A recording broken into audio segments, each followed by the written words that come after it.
Евангелле паводле Яна. Многія з вучняў Езуса сказалі: «Цяжкая гэта мова, хто можа яе слухаць?» Але Езус, ведаючы, што вучні ягоныя абураюцца, сказаў ім: «Ці гэта вас спакушае? А калі убачыце Сына чалавечага, які будзе ўзыходзіць туды, дзе быў раней? Дух ажыўляе, цела ж ні на што не прыдатнае. Словы, якія я кажу вам, ёсць духам і жыццём. Аднак ёсць сярод вас тыя, хто не верыць». Бо Езус ад пачатку ведаў, хто не верыць і хто яго выдасць.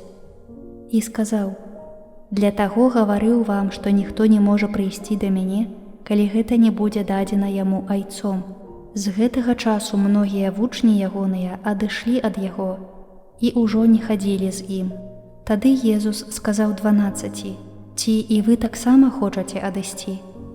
Адказаў яму Сымон Пётр: «Пане, да каго мы пойдзем? Ты маеш словы вечнага жыцця».